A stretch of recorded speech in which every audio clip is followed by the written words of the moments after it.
Were there ways to win this?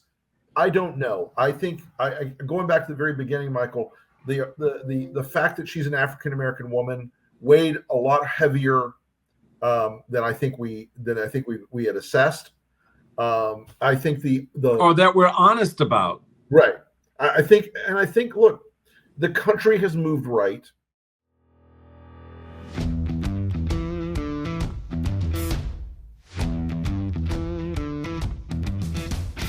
Okay, well, that just happened. Hello, America. I guess you had a whole different plan for the next 4 years. Welcome to the Michael Steele podcast. I'm Michael Steele, trying to figure out what happened about 12, 15, 18 hours ago when the country decided to go to the ballot box, which, yay, thank you. But I want to talk about your decision. I really want to talk about your decision. Not to second guess. Oh no, I'm second guess the hell out of this one. And to help me do that is my friend. He's outspoken. He is smart. He is a strategist. He's been a leading conservative voice and critic of the shenanigans, foibles, and illegalities, and quite frankly, the unfitness of Donald Trump to serve. And yet here we are again. So I thought it'd be a good idea to bring him back. Rick Wilson, co-founder of the Lincoln Project and host of the Enemies List podcast, will come and help me understand what the hell y'all just did. So we are currently, got 2 couches ready for this conversation because I have a feeling we may need them. Get ready, folks, right here on the Michael Steele podcast as we digest election 2024, the decision of the American people to send Donald Trump back to the White House. I am absolutely delighted to be with you from an undisclosed location, as is my guest. We're both sitting there going, what happened? We are coming to you. I'm learning to speak Albanian. I'm working on an accent that I could probably use pretty much anywhere. I don't know where I'm gonna land yet, but I'm working on that accent. Rick Wilson, just a champion of democracy, and as I've said 1,000 times plus, and there's a lot of folks know, if you want to be in a trench, if you have to be in a trench, this is the brother you want next to you. We are, less than 24 hours after voters made their decision that they wanted a dictator for our nation, to lead our nation. They wanted to reinstall grifters and liars and deceivers, insurrectionists. And the country's going to watch those who storm the Capitol get pardoned and that sin against our nation forgiven. They're going to watch a national ban on abortion rights come into place. They're going to watch untold number of economic hardships placed on them because they think they had it so good under Donald Trump. But that's just me. Rick Wilson, what's your assessment of what happened, how we got there, and what America saw versus what we thought they wanted? We need to have a brutally honest conversation about this on the pro-democracy side, because on paper, Kamala Harris was a terrific candidate, ran a great campaign, had an infinite amount of money. But we have to be honest about 3 big things. Race, because America was clearly, as they signaled in rural America all over Georgia and Florida and North Carolina and Pennsylvania, clearly having a black woman there on the ticket was a bridge too far. Having a guy with multiple felonies who's a rapist and a wannabe dictator, fine. That was okay. A black woman was a bridge too far. So that's the first level of this equation. The second part of it is headwinds in the economy, that could not be overcome in the short term. And no amount of descriptions that the economy is doing great, that unemployment is down, was changing the fact that people were paying $3.35 a gallon for gas, or $6 or $8 for eggs. Those inflationary indicators kept pumping into the brains of folks. And Trump, even though what he's promising will be an economic disaster of the greatest possible order,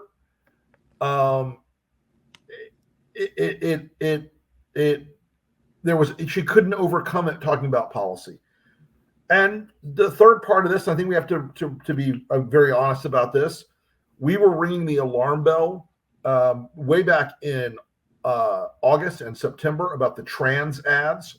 We communicated to a variety of our allies out there. These are hurting you.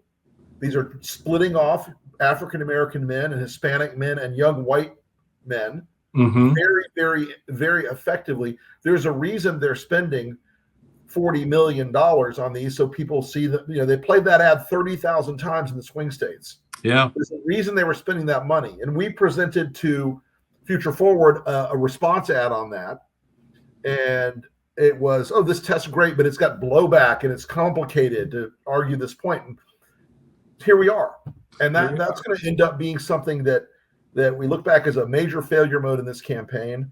And look, I think we also have got to realize very clearly, you can't reason with a lot of the things that Fox and Newsmax and the MAGA media machine have conditioned these people to believe in.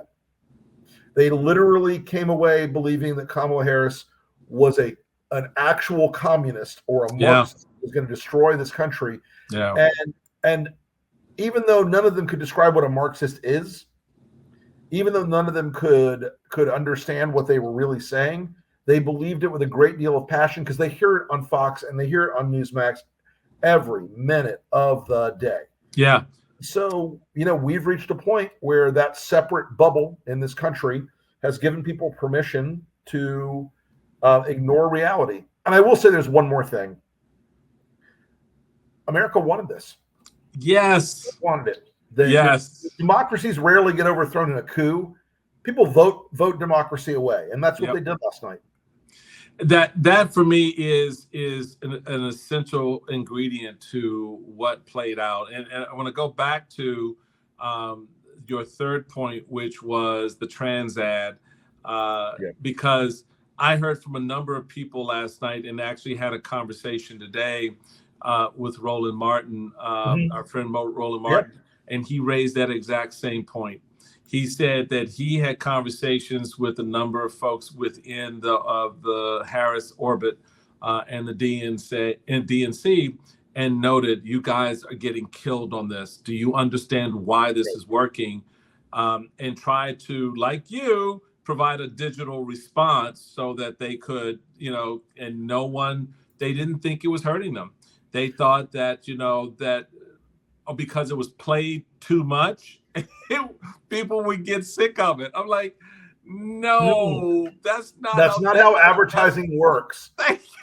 That's not how it works. We're reviewing a lot of the work we did in this cycle, and the Lincoln Project was always directed at a very narrow slice of people.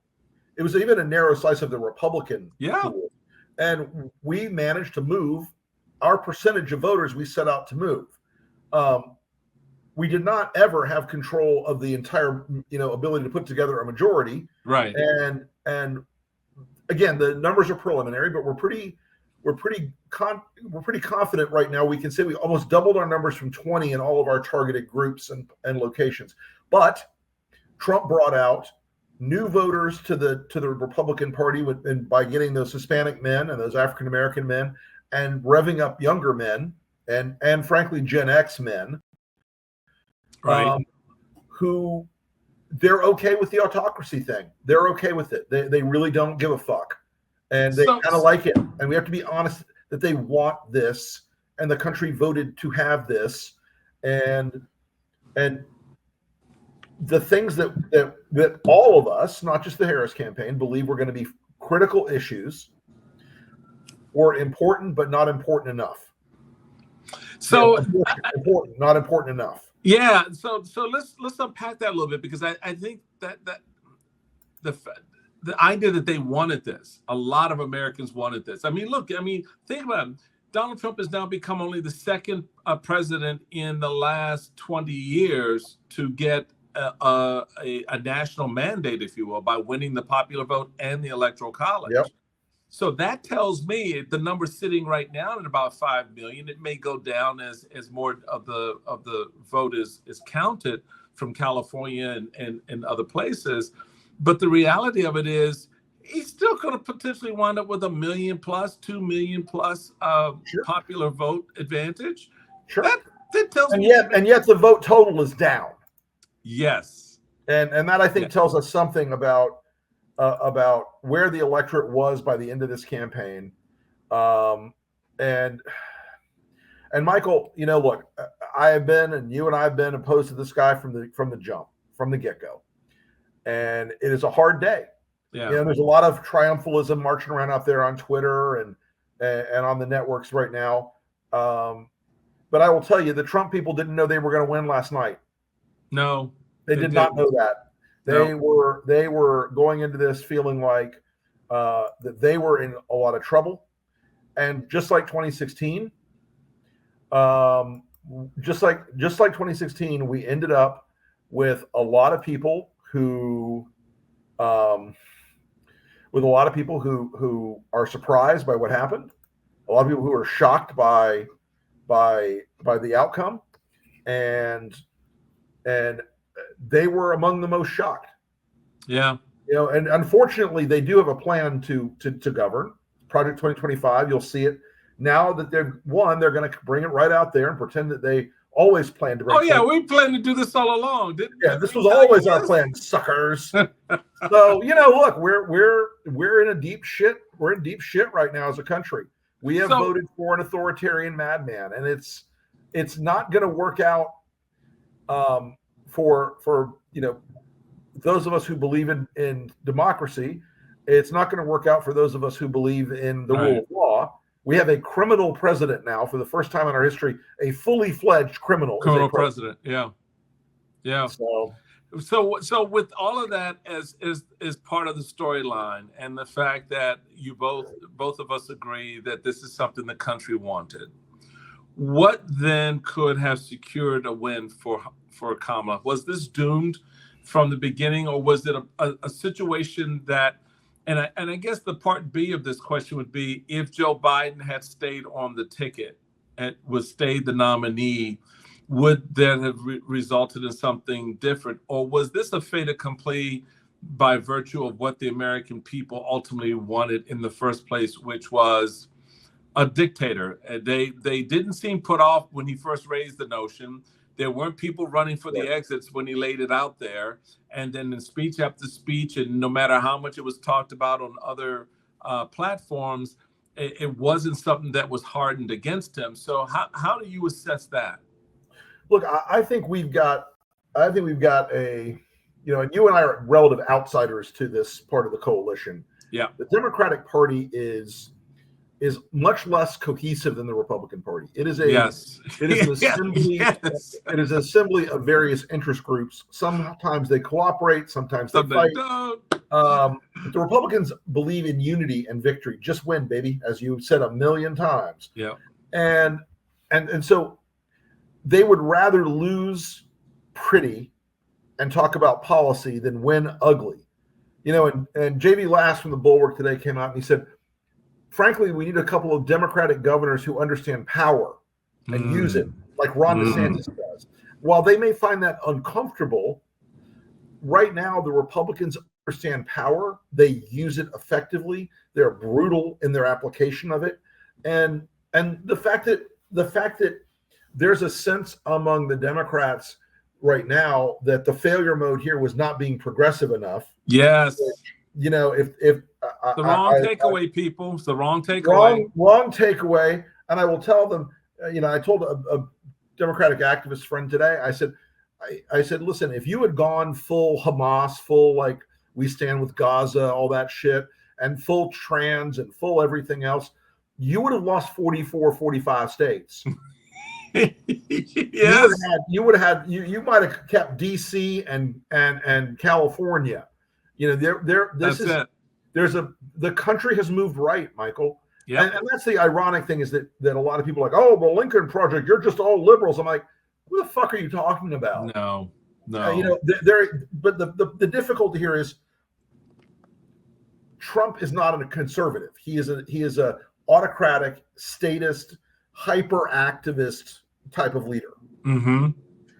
The Democrats desperately want to fight about policy, and the ads that were coming out from Future Forward from the PAC were all these algorithmically tested. They were focus group. They were sanded down so far in focus groups that no one recognized what they meant. They had no passion or communication. Right. I think in some ways, if they'd been more on the button about what Trump is, what will be happening, I think they needed to scare the shit out of people a little bit more.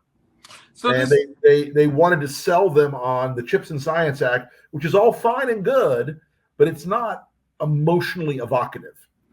It's not. And so the economic piece is a very interesting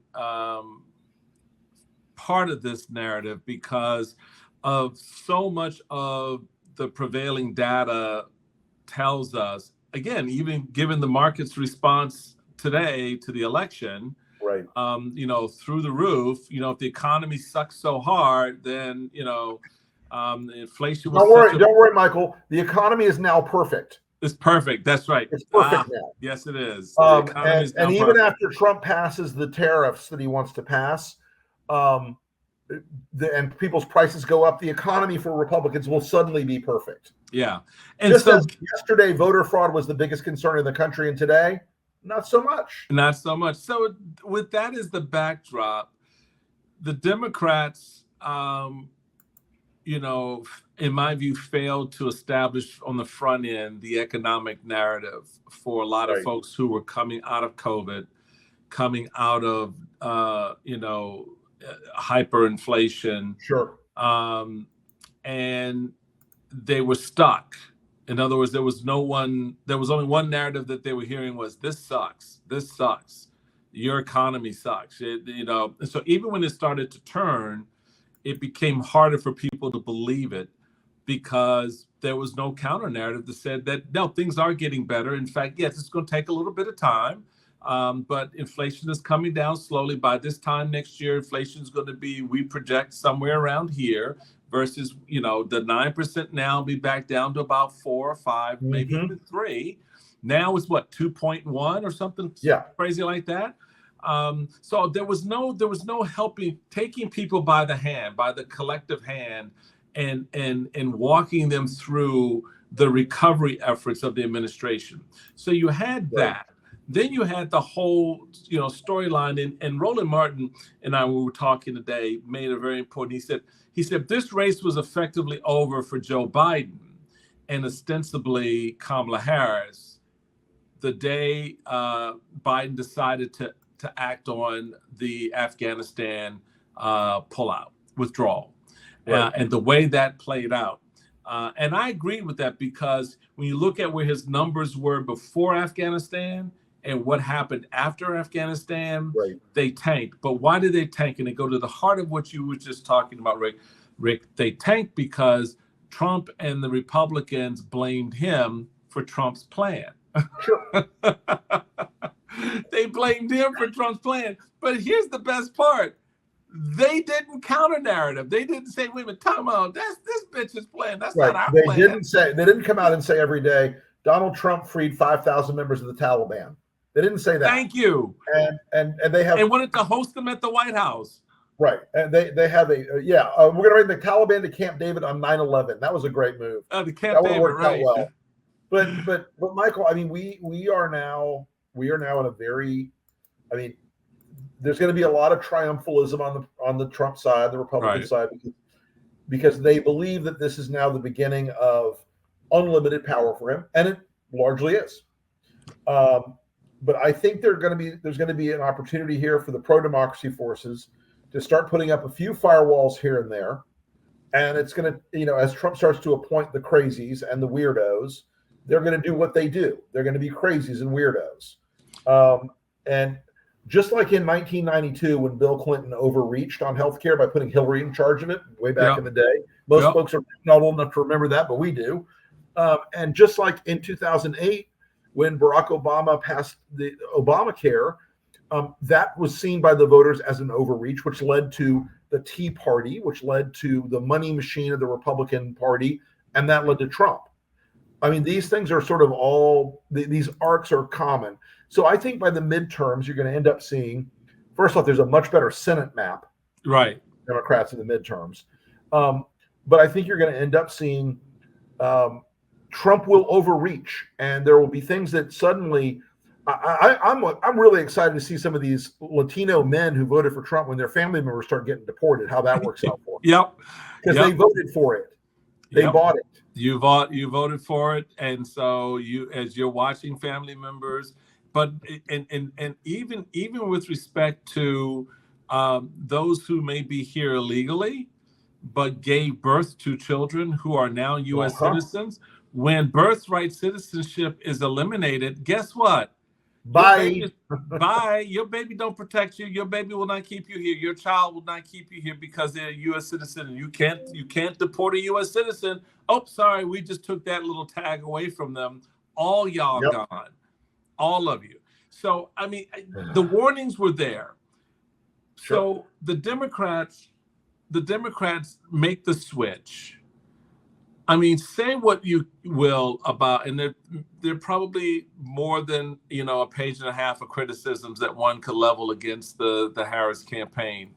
But damn it, I don't know of anybody else who could have made the transition that she did under the circumstances under which she had to make it, hold her party together, while at the same time defending against the enemy that's outside the gate. And then cobble together a coalition of like-minded souls who were adversaries in another life.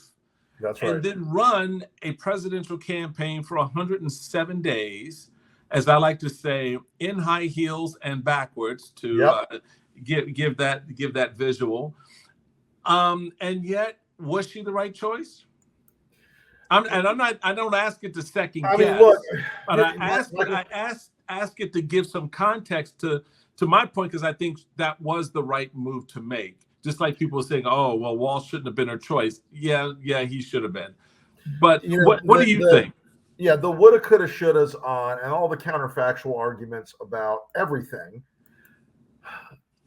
they're easy to make in retrospect and in hindsight.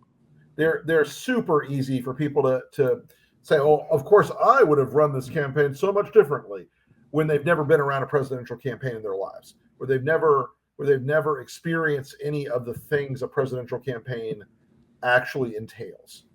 So were there ways to win this? I don't know. I think going back to the very beginning, Michael, the fact that she's an African-American woman weighed a lot heavier than I think we had assessed. I think or that we're honest about. Right. I think, look, the country has moved right. She always had to keep one eye over her left shoulder. Right. Because, you end up with progressives in places like Michigan and Dearborn who voted for Jill Stein or Donald Trump because of Israel and Gaza. What do you think's going to be that? You guys don't even realize Jared Kushner wasn't on stage last night by accident. He suddenly pops up again because he's going to fucking level Gaza with Bibi's, connivance and turn it into a fucking country club. These people who voted because they were angry at Harris, because they were so mad at her over that, who voted for Stein or for Trump, they're going to get exactly what they wanted. Yep. And when you've got the equivalent of measuring the drapes, when Jared Kushner is talking about, oh, look at the great waterfront property that Gaza could be, folks. All right, I don't understand. It's exactly. Look, they're doing exactly what they told us they're going to do. Thank you. They are, and you know what? You can't cry about it because they told you. And that's the one thing I've always said to folks, whether it's an audience or on air, the one thing I learned in my time around Donald Trump was he will always tell you what he's going to do because he doesn't think you can stop him. No question about it. He will always tell you. He can't help himself. His ego won't let him keep it to himself. He's going to brag about it because in his bragging to you that he wants to make Gaza waterfront property, or his bragging to you that he wants to be a dictator or whatever, he firmly believes you won't stop him, and that's his truth. You know what, Michael? We didn't. We all tried our best. We all went out there every day and swung the axe. But at the end of the day, America wanted this, and which is why the irony here is we're unhappy about this, but none of us are going to go storm the Capitol. None of us are going to go try to illegally overturn the election. Right. He won the election. It's time for Democrats to reset and rethink what it means to win. It's time for a lot of these people who have one bespoke issue that they love and insist on jamming it down everybody's throat to think about whether those things work or not. Mm-hmm. It's time to recognize that the argument that the Republicans are using about gay people and trans people is cruel and terrible and awful and morally vacant, but also politically effective with many, many, many Americans, including people they took for granted in their coalition. Yeah. And as my final point on that, they need to take their coalition and really rethink what it means to do this.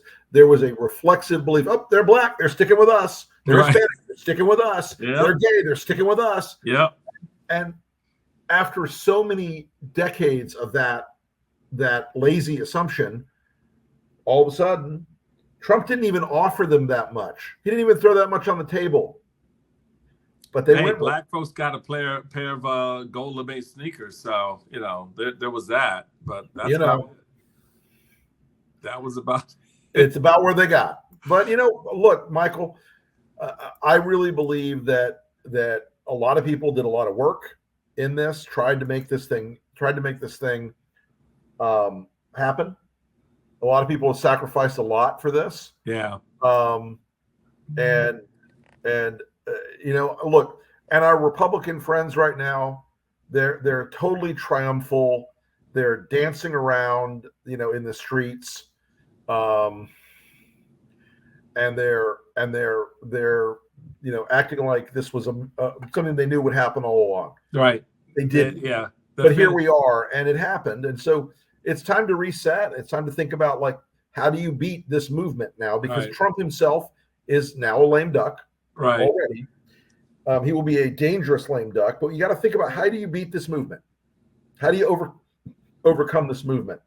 And I don't think anybody's got that full answer yet. No, it's not fully answered yet. It isn't. But there are brains that are thinking about it. But right now, the fog of all of this, I think, kind of clouds the moment. There's got to be some clarity. And there's got to be also, I think, a little bit of time to see exactly how this plays out. How quickly do they level up the firing of 50,000 federal employees? Right.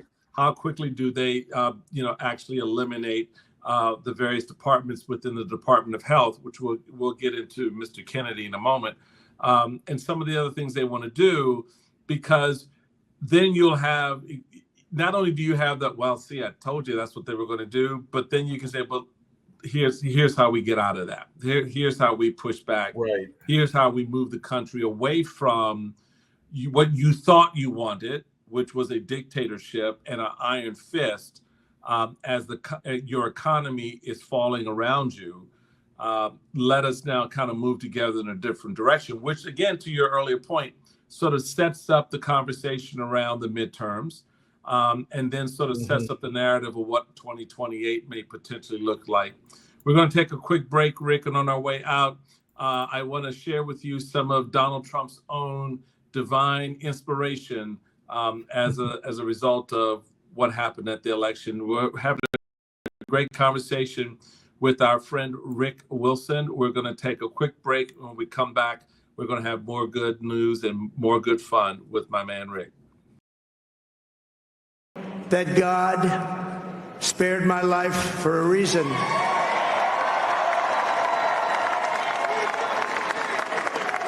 And that reason was to save our country and to restore America to greatness. And now we are going to fulfill that mission together. We're going to fulfill that mission. The task before us will not be easy, but I will bring every ounce of energy, spirit, and fight that I have in my soul to the job that you've entrusted to me. This is a great job. There's no job like this. This is the most important job in the world. Hi, Michael Steele here. The holiday season is just around the corner, and we're all looking for ways to spend and stress less. Well, HelloFresh makes mealtime nearly hassle-free with delicious, home-delivered, chef-crafted recipes that come together quick and are less expensive than takeout. Now, whether you're craving hearty comfort food or trying to please picky eaters, or looking for a calorie-smart meal plan, HelloFresh has all those options and more available on a rotating menu of 50 recipes to choose from every week. Step out of your recipe rut, folks, and make fun, flavorful meals without needing to hunt for specialty ingredients. And HelloFresh's pre-portioned ingredients means less food waste as well. Easily customized recipes, so each meal is just the way you like it. Now, there are always options available to trade or upgrade proteins and swap out side dishes. I love HelloFresh, and I've used it going back many, many years. Get 10 free meals at HelloFresh.com/freesteal. Applied across 7 boxes. New subscribers only, varies by plan. 10 free HelloFresh meals. Just go to HelloFresh.com/freesteal. That's HelloFresh.com/FREESTEELE. Go there today for HelloFresh, America's #1 meal. Hey folks, Michael Steele here, and I'm so excited to be working with Quince.com. They've been helping me to move into colder weather and getting the clothes I need for the fall. Now, Quince offers affordable, high-quality essentials for any wardrobe. Now, that includes seasonal must-haves like Mongolian cashmere sweaters from $60. Yummy, they are warm. And comfortable pants for any occasion. Quince only works with factories that use safe, ethical, and responsible manufacturing practices, along with premium fabrics and finishes. And they partner with them directly, cutting out the cost of the middleman. And guess what? Passing those savings directly on to you. That means Quince items are priced 50 to 80% less than similar brands. So you can update your look without breaking the bank. Now, I've been shopping on Quince.com, and you should too. I love their products. I think you will as well. So upgrade your wardrobe with pieces made to last with Quince. Go to Quince.com/steal for free shipping on your order. And guess what? 365-day returns. That's QUINCE.com/steal to get free shipping and 365-day returns. Quince.com/steal. Go there now. Welcome back, everybody, to the Michael Steele podcast. Michael Steele, Rick Wilson here. So Rick, there was this obviously the Senate, the House were both in play in this cycle. Yep. The Senate landed where I think pretty much everyone thought it would. The House is still a little bit to be determined. You had this from Donald Trump, which I want to play from his rally last night about taking back the Senate.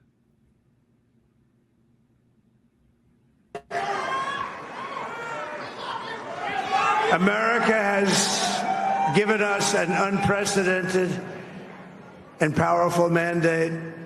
We have taken back control of the Senate. Wow, that's good. And the Senate races in Montana, Nevada, Texas, Ohio, Michigan, Wisconsin, the great Commonwealth of Pennsylvania, were all won by the MAGA movement. They help so much. So, if that doesn't scare the shit out of you, the prospects are real that the House seems like it could fall. There's still enough motion out there in the House races. There's still a path as of the time we're recording this, but I don't know if that I don't know that answer yet. And look, we could end up with Trump in charge of all three branches of government. So what does that look like? Well, it'll be a narrow House majority and a narrow Senate majority. And now what it means is the Democrats need to up their leadership dramatically on how they fight in the Senate. They're going to have to play the role that the Republicans have played when the Democrats have the majority of oppose, stop everything, block everything. Can they do that? Can they do?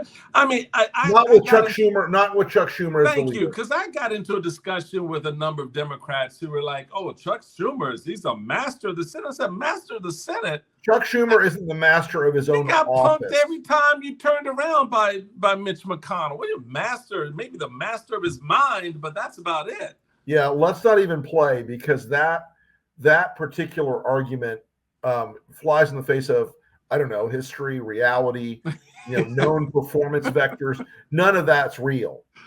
And I am not a merciful guy about these things. Mitch McConnell in the minority had more power than Chuck Schumer in the majority. Right. And he doesn't ever seem to understand that you're not fighting against people who are opposed to you. You're fighting against people who want to destroy you. And I worry that they don't get that. They don't. And that's what makes this so frustrating, is because I'm like, all these years, haven't you figured out how to use the tools of the Senate to when you're in the majority, you use them one way. When you're in the minority, you use them another way. And the game is in the Senate, you can do that as opposed to the House. If you're in the minority in the House, it's like, okay, lights out. We just gonna check out for 2 years and hope for the best. But in the Senate, you can do some shit. There's a lot of latitude in the Senate. And look, I think there's a degree to which we're going to see impacts on Trump that won't happen right away. But next year, we have things like the debt ceiling again early in the year. Next year, we're going to have to do things like big continuing resolutions to keep the government open. We're going to have to face a lot of the challenges that are out there in the world. I mean, Donald Trump is going to go to the House and the Senate, and the majorities there of the Republicans, he's going to have to ask them to vote to kill Ukraine aid. And that aid is going to go, it's going to end. If the Europeans don't keep it up, we're going to see a Russian invasion of Ukraine, the biggest land war in Europe since World War II. And Donald Trump is going to show us he's on the side of a mad dictator in Russia. He's going to go. What does he do when Putin moves into Poland? Well, that's the problem. Is Trump thinks NATO is a protection racket.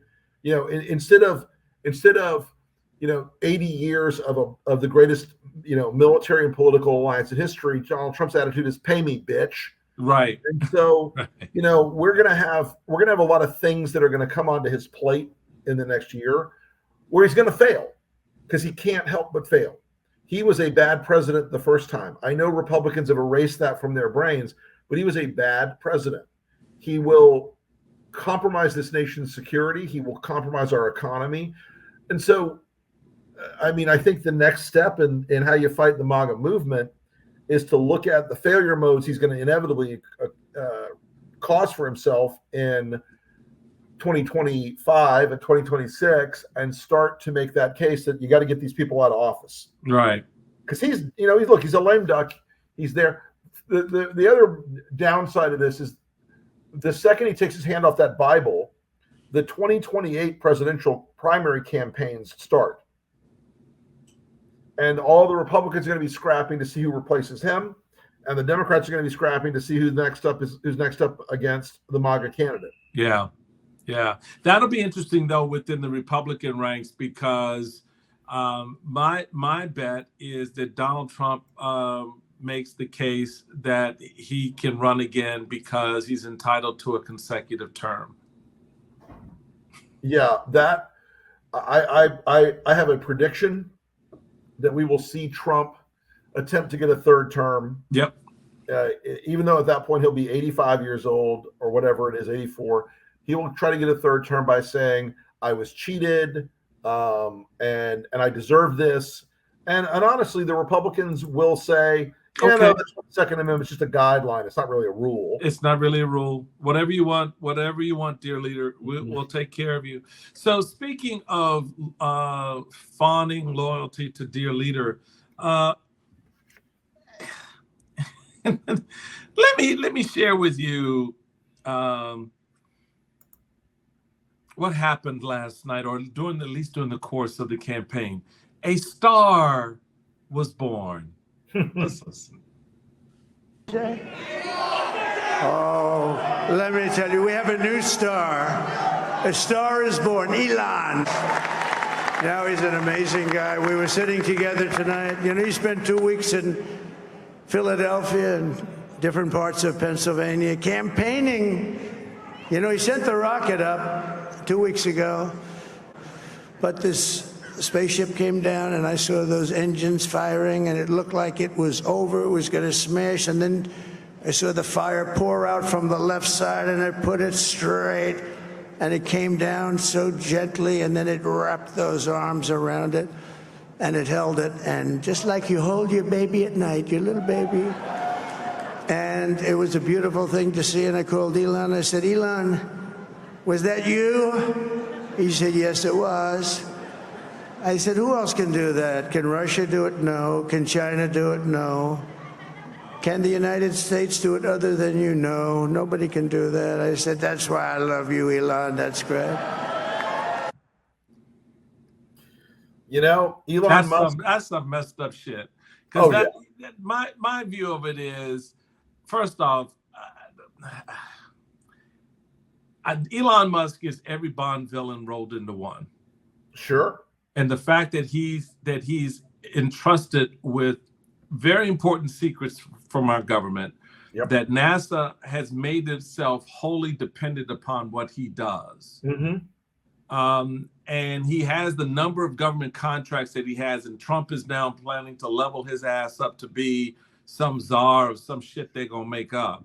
Just to make him, this is the stair step to make him a trillionaire, because he wants to be the first trillionaire. Sure. Trump wants to grift off the billions. So this is a match made in heaven. But as someone who is a fan of the space program growing up, Same. it is the most depressing thing. Look, I get the technology and I love the technology. I just think, I mean, like I said, just watch a Bond movie. You sit there and you go, wow, that's really cool if they can do that. But then you go, you want to do what with it? you're gonna shove it up whose ass? What? I mean, Michael, there's a degree of sort of fatalism I think we have to adopt here about Elon made an investment. He's probably spent $100 million.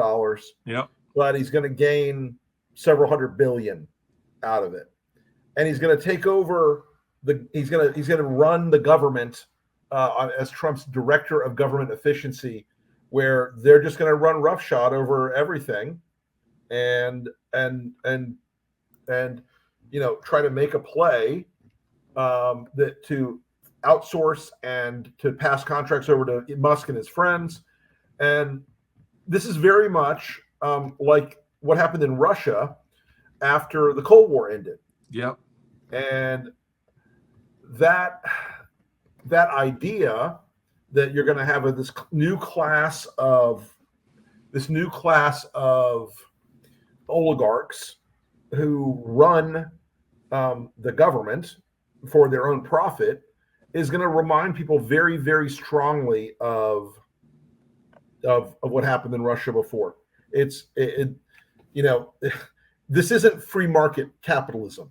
This is oligarchy and kakistocracy and kleptocracy. That's it. That is it. So that then leads me to think about, as I think about what Elon's being set up to do. So as he's coming on, he's entering stage right.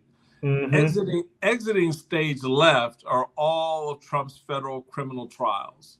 Yep. The Justice Department has already indicated late last night that it will begin to review for the purposes of dropping the federal charges against Donald Trump in the classified documents case and election interference cases. Jack Smith has the sword of Damocles hanging over his head. Yeah, they announced this afternoon they're done. They're going to stop the investigations and stop the trials. So where all that's now gone away, Judge Merchan will not sentence him in a couple of weeks. And if he does, it'll be something where it's like, oh, okay, you got 24 hours and I'll suspend 27 of them. Right. Right. The time you spent waiting behind the backstage at the in the courtroom is your right. That's going to count. How do you assess that? Is there any impact to that now, given sure, why not? Our judicial system was, in my view, the fact that Merrick Garland, I have yet to figure out. Let me tell you, is he still Joe Biden did a lot of things right, but Merrick Garland was a colossal, never-ending fuck up of the highest possible degree.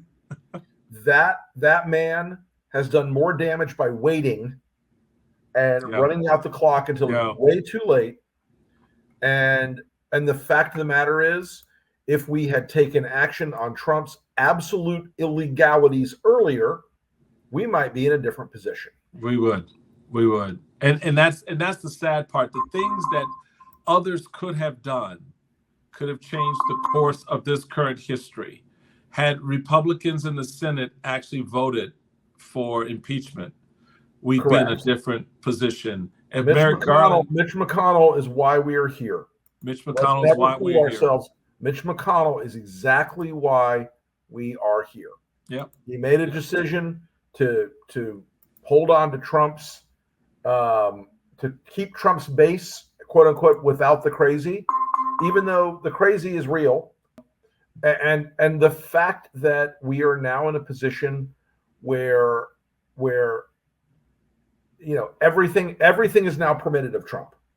And I think that we end up with a pushback on that, but it's going to be a minute.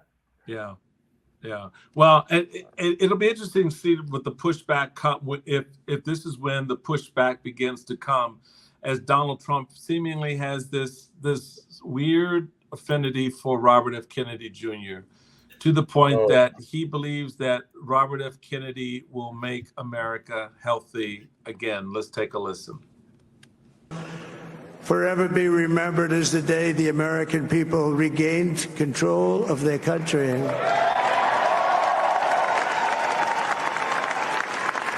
So I just want to say that on behalf of this great group of people, these are hardworking people, these are fantastic people, and we can add a few names like Robert F. Kennedy Jr. He came in. And he's going to help make America healthy again.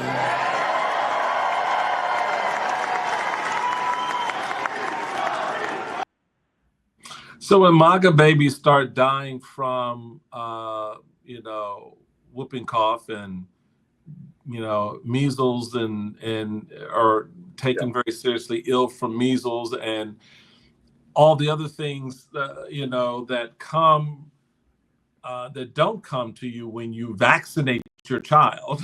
That's the reason why. Make polio great again. Right. Well, here's the great irony for me. Your ass never got the measles because you were vaccinated. Correct. I mean, correct. We eradicated measles in this country. We eradicated a lot of the childhood diseases that kids catch when they first go to school because they're all clustered together and And this idiot wants to go, we'll put you in charge. Don't touch oil. No, don't you touch the oil now. I got the oil because I got a lot of money I got to get off the oil. But you can go ahead and fuck up everybody's family. with all kinds of childhood diseases and other shit that they can catch because you want to eradicate. Yeah, I think, Michael, we end up with this once again, this idea that the people voted for these things because they wanted them. This is what they wanted. That's where we are. Exactly what they wanted. If they want this, they're going to get it, and they're going to get it good and hard, because the consequences to them are going to be ugly as shit. The trade war that he wants to start with national tariffs, it's a national sales tax that is going to hurt. The Robert F. Kennedy taking over healthcare, that is going to kill children in this country. Right. Because Robert F. Kennedy isn't like against just the COVID vaccine. No. He has said no vaccines are safe.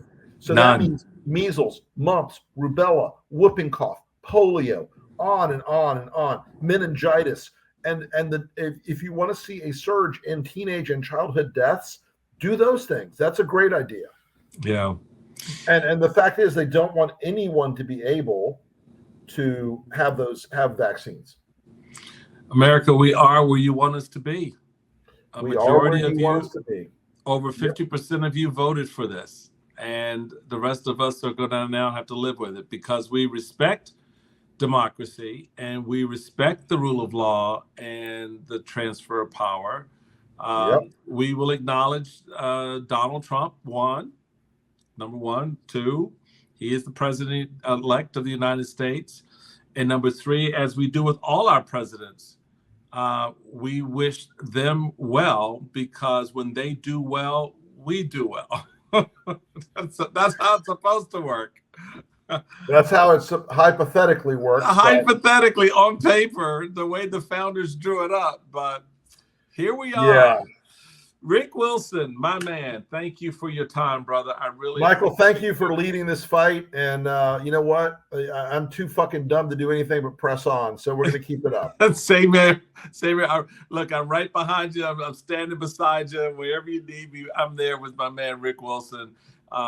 He is one of a kind, folks. Thank you all again for taking a moment. I hope everybody voted, number one. Number two, we now have to live with the choice that the nation has made. We all say that our vote is our voice, and the other half of us have spoken. So now we all need to figure out how to forge ahead together peacefully. And when it's time to protest because we don't like what this new government is doing or intends to do, that right is still there for us. At least for a moment or two. Couldn't help it. All right, man. You take care of yourself. God bless everybody. See you soon. Thank you, man. I appreciate you. This is your friendly podcaster here. You know me. You love me, Michael Steele. I appreciate you guys very much. Don't forget to review us on Apple Podcasts. You can find me on Twitter at Michael Steele, and the podcast on Twitter at Steele_podcast. And certainly we appreciate your being with us here on the Bulwark platform. Until next time, y'all probably just have to put a little extra in the water just to get through. I understand, because that's what I'm doing. See ya.